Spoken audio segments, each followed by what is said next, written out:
For my report, I chose the Taming of the Shrew, which is my all-time favorite Shakespearean production. And you'll see why shortly. But I happen to believe that within this lie, more wisdom than any canon or sutras I've ever read. It is so extraordinary and equally misunderstood, which would make sense. Again, I keep talking about the various eras that we're entering into. I think this is, through Shakespeare, was the foretelling of the era we will enter. And because to my mind, it introduces the most extraordinary understanding of play, which is, again, to my mind, the highest level of consciousness that exists. We'll talk about Leela and the various mythologies of play at some point, Eros and play. But what's so interesting is that it's so profoundly misunderstood, at the same time loved. So last week when we were doing the, I'm gonna do vulnerable again. So I did my talk, and one of the questions was, I even looked this person up today, this is funny, was, did that young Nicole get everything she wanted? And I said, oh, well, she was very in love with this guy. She didn't get him, but she got everything else. And I had also told the story about how I wrote poetry and dramatically at the Upstart Crow in this place called the Prune Yard, that's really dark. There were like dark ceramic floors and dark wood, tables. And I would bring all my books. I would go there because I could bring all of my books and I could write and I could go outside and smoke cigarettes and drink. I didn't know caffeine kept you up, so I drank a lot of caffeine and then didn't understand why I couldn't sleep. So I drank my coffee and read my poetry. And this guy worked there who was just, he was really, he was the key to my lock, I'll tell you that. And he even wore a beret. We both wore berets. We were meant to be. And he smoked cigarettes, and he had kind of a cigarette-y smell. And he wore this apron and black pants, and the kind of guy who had, his sleeves were rolled up in that really sexy way. And so he would look at all of my poetry, and he would say, "But have you read Blake?" And then he would write poetry on napkins and put the coffee down on the napkin, and then I'd lift it and I would pray that the ink wasn't smeared and read it, and I just was crazy about this guy. And and you can probably get the idea that we were not dead wires. Both of us were very much live wires. And he had a very strong presence. And we got together, and he was in Taming of the Shrew, summer stock. So I saw this production. It played twice a day for I don't know, 8 weeks, and I went to almost every single show, so I've seen it a lot. And in fact, I watched him flirt with the woman who played Kate. And I had my own dramas out there in the audience. And then, as dramas go, and I was very expressive. And I was a handful, but he seemed to enjoy the handful of me until he had to go back to school on the East Coast, and it was very dramatic. He has to meet me near my house. He broke up with me, and I, threw myself on the sidewalk or something. And so everybody's heard me say, there was a guy who said, love is 4 letters too many for what I feel for you. That was him. That was then. And then, from my drama, I went home. It was near my house. My friend lived 2 doors down. We came home and we just started doing what you do. We watched General Hospital. And and then the phone rang. And when the phone rang, had her pick it up. And so she picked it up, and it was him, oh my God. And he was calling to see if I was okay, because that's what you had to do with me at the time, no matter what. And when he did that, she improvised, and she said, I'm not sure she's going to make it. I mean, we were watching General Hospital, so we were on the ride. I'm not sure she's going to make it. We'll see if she makes it through the night or something. And then, and I was just watching her as she did it. But, it worked for me. It wasn't bad. I liked it. And then, so we were watching television in the family room.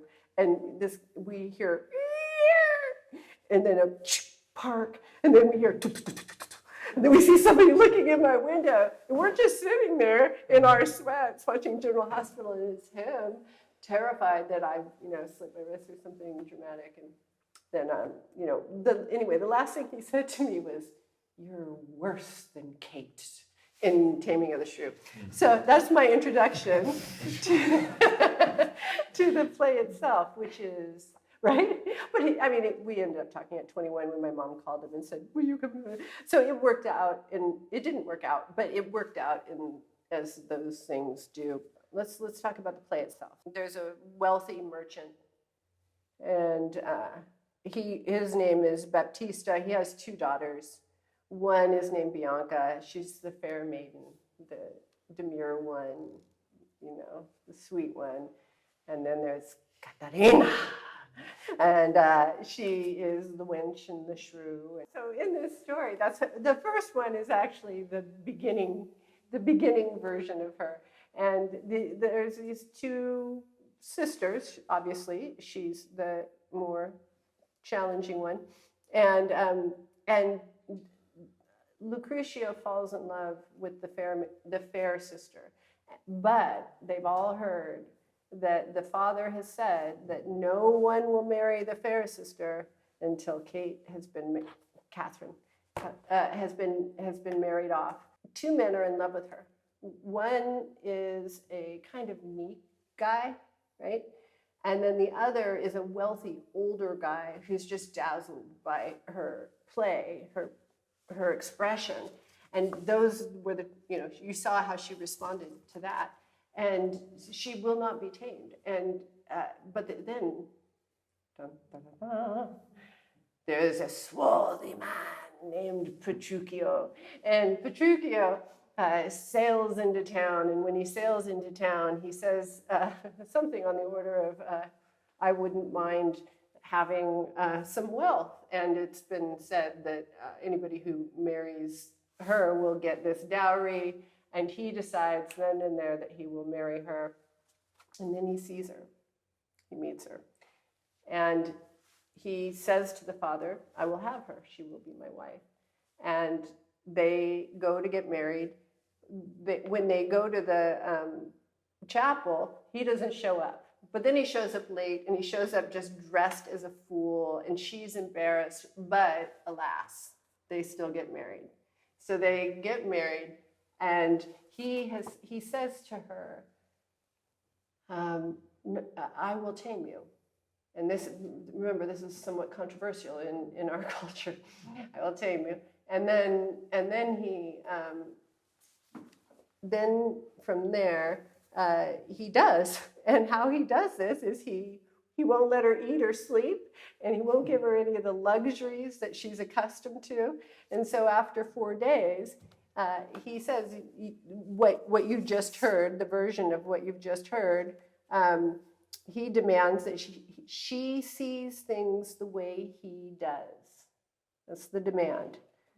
It shall be moon or star, what I list. And then that's where she says, what you have it named, even that it is. And so it shall be for Catherine. Okay? So the story goes that she's so exhausted that she gives up. Okay, then there's a few things happen, a lot of drama, wonderful. And then the final scene. In the final scene, the father, Baptista, Lucretio, and Catherine, and Petruchio are all together with the three wives, well, the widow, the fair daughter, and Bianca, and Catherine. So they're all together, and Petruchio says, I challenge you guys to see who has the most submissive wife for a certain amount of money. Well, we all know he's not going to win. This is insane.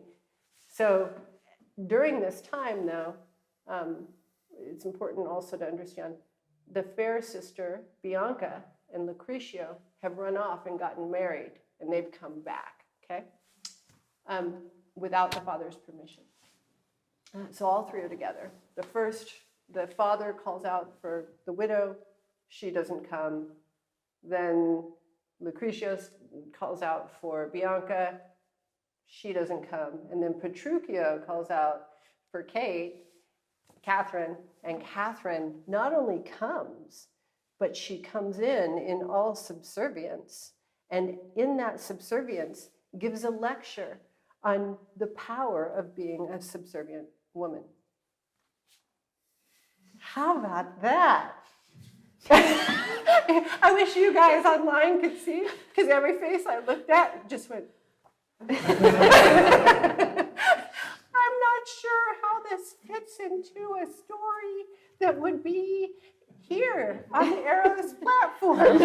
This sounds biblical. So I'll tell you, there's a wonderful writer. She wrote an article in Quillette, and the article is called Game, Set, Match. And so I broke down some of these, but they're also some of my thoughts. And so I broke it down in 10 different points that are why. They're the why this story ignited me at 16 years of age and sent me on the wild ride that it did, looking for things I did not know existed. If you talk about it in women's studies, we'll say, really what you hear immediately is devastating. He's gaslighting her.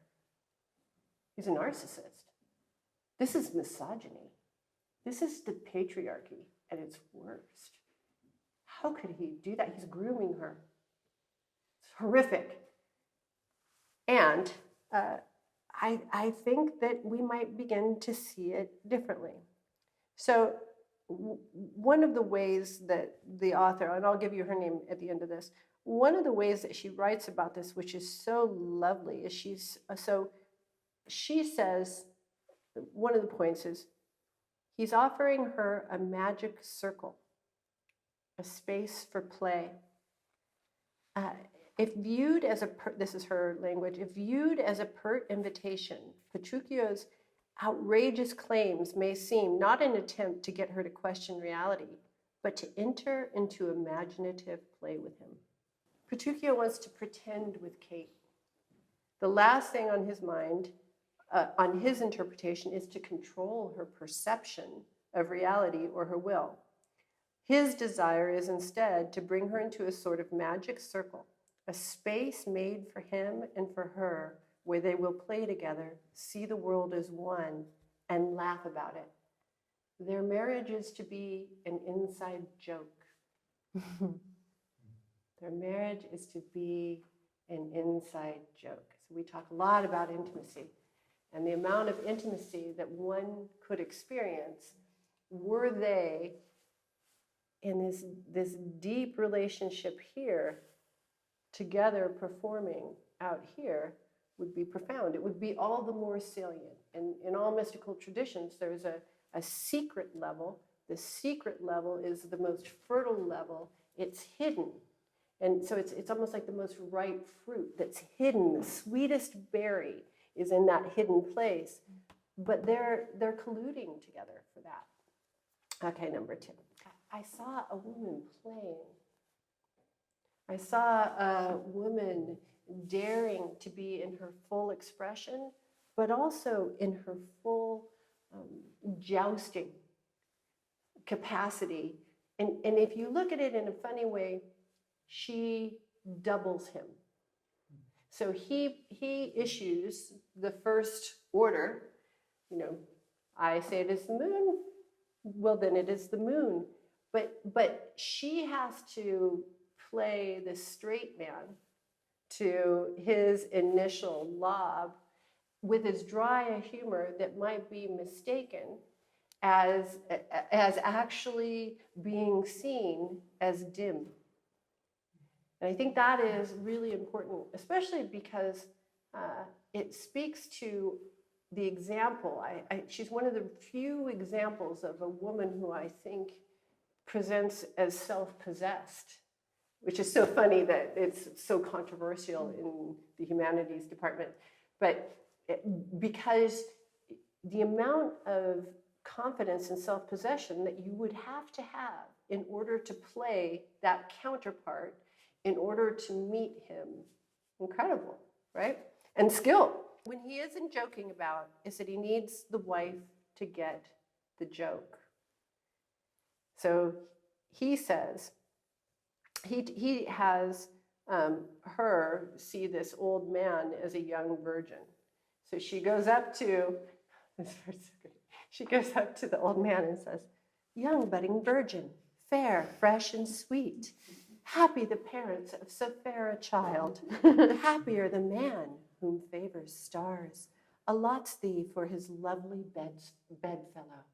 Now it's a double joke in that the innuendo here is about the young maiden finding a lover, knowing full well that it's a joke, that it'll be appreciated by her husband.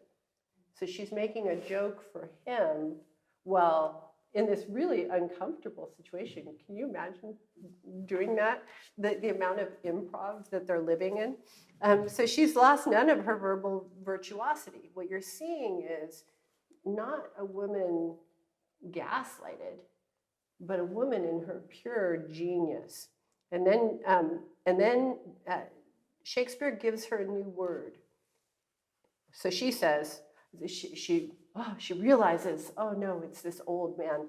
Pardon, old father, my mistaking eyes. They have been so bedazzled by the sun, that's the new word, that everything I look on seemeth green. Well, bedazzled. So one of the things that the author suggests is that when Shakespeare introduces a new word, and he introduced so many new words into our vocabulary, but that when he does that, what he's doing is communicating to the audience the character's imaginal powers, the capacity to make up and create language in that moment. And so it's a wink to the whole idea of Petruchio's about it being the moon as well as her teasing way and excusing herself for calling the old man a young maiden. So her husband must be grinning widely at his wife's mad mistaking, which I love the language of this. So the next part is we get clearer if we read it from this different vantage point, we get clearer that he sees her as an equal. And that as an equal, that makes her worthy of play. So there's this,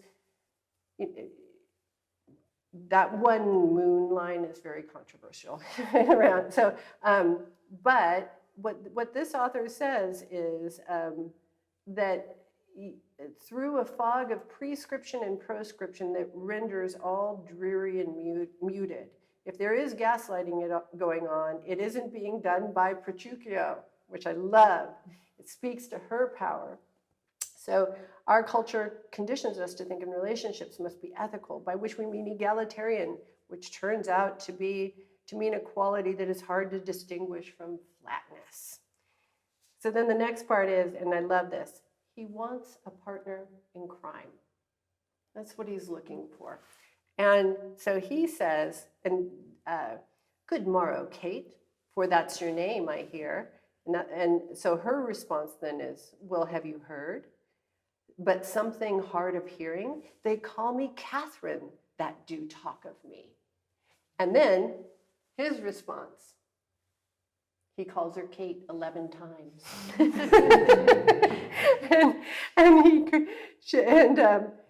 But then he goes on, and this is what's beautiful, to joust with her. And throughout this, you begin to see her tamed in a very different way than our conventional ideas of how to tame a woman. We have the idea that you tame a woman by dominating her, controlling her, ignoring her, leaving her, or you just don't even try. And there's a method here. And the method is to be a person who has such deep and profound reverence for what's inside of her that it can come out and express. And in the play, she organically tames. Not only does she tame, but she becomes profoundly, I don't know if the word is devoted, but profoundly aligned with, profoundly intimate with, profoundly united with him. Beyond any kind of taming, she is now with him in this endeavor, and both are in the play of joy. So he says, come sit on me. And then she says, asses are made to bear, and so are you. And he says, women are made to bear, and so are you. So, and then after that, she sits on him, and apparently she's the bearer of his child. So, this is the other part that I like. There's a reason why we use the same word to describe a sporting competition and two equals who are harmoniously united. Set, match, game. Kate and Petruchio are a perfect match. So then the other thing that he does extremely well, if we want this to be a man course, is he is unrelenting in his advance. But as a straight man, we'll say, or the straight comic character, because he doesn't say, I'm so besotted with you, I'm so taken with you. That's what the other two guys were doing, right? What he says is, myself am moved to woo thee for my wife. Now, Kate, I am a husband for your turn. And the fact that he says it in that dominant way allows her the space to open and be soft. And I think he says it, I can't remember how many times after this, he says, thou must not be married to no man but me. For I am he born to tame you, Kate. By the way, that's another controversial one, that a man would tame a woman. Conformable as other household Kates. Here comes your father. Never make denial. This is about the wedding. I must and will have Catherine to my wife. And this is so wonderful because Shakespeare made a character that had enough nuance to draw a woman out, that he knew this is unimaginable. It's not common knowledge in our world these days. But he knew the essential stroking skill of pulling back just slightly, but never losing contact and letting the desire to be there be clear. And then I love the fact that he calls her Kate, because Kate means both wildcat and delicacy. But she keeps saying, no, it's Catherine. Oh, and then the other argument is the patriarchy. This is a patriarchal story, the patriarchy. But here's what's interesting. Wealthy men want her, but she doesn't go there. Other men want her, but she doesn't go there. See, so it's made clear that this is not patriarchal. She is a woman who has made her own choices despite being wanted by the patriarchy. And then, this is my favorite part, and that's that they're vulnerable. They're both vulnerable in their play, and that play is, in fact, far more vulnerable than confession. Or processing, right? We process. And even though we sound like we're saying something, it's not actually very vulnerable. It's just kind of vomiting. You're just kind of vomiting together, and which could be, I mean, vulnerable in its way. But in play, as in combat, one takes a real chance because uncertainty is a part of the playful spirit. Play is dangerous because it's a risk. Every joke is a risk. I mean, let me tell you how many jokes I make that are a risk because nobody gets them but me. And then every flirtatious comment might be rebuffed. And so one risks looking foolish or brutish, or as she says here, downright criminal, Petruchio. So he doesn't pull any punches, and people think that that is offensive. And he triumphs over her without holding back, and that he thinks enough of her to trust that she will hold her head up high when beaten by him, not physically beaten in the game by him, and that he knows she will honor him for besting him. He never enters into besting her, and this never enters into the wildest imaginings of the people who cast him as a negative character. So we have a lot of toxic mimics of these relationships. And mere rigid dominance, or the kind of mere reticence in the background, the timid reticence, or the pretending, can't begin to get close to this level of play that's available. But it has to be lifted up out of the conditioned ideas. And the primary conditioned idea is, I would say, well, I once took this class, and the teacher said women think men are dumb, and all of the women nodded. And then the other teacher said, women think men are dumb, and everyone nodded. And so there is a way, this discounting of each other that occurs that doesn't allow this full expression of what wants to be expressed. And so they play for the same team. And so they play, so they have agreed that they play for the same team, and that but she's discovered this trick, that in her subservience and elevation of him, he raises higher, and so does she. And so it's a collaboration, and that's what I love the most, is this idea. So, and then the final piece that I wanted to add is, don't be fooled by the world of appearances. The one who disobeys, Bianca, she runs off and gets married without her father's permission. And the one who actually is, love is the only way I'll say it, does obey, is seen as the wild wench. And the last part where she gives the speech is really powerful, because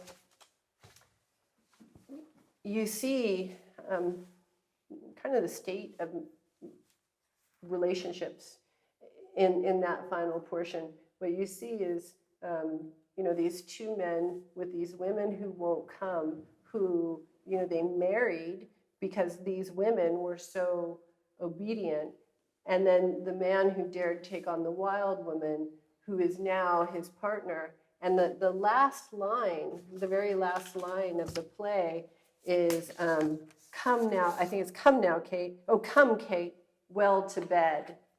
And so there's the understanding that they're always playing together, and that they actually have a sex life. They actually have turn on, and that's how you get it, is through play. So that's my little dealie.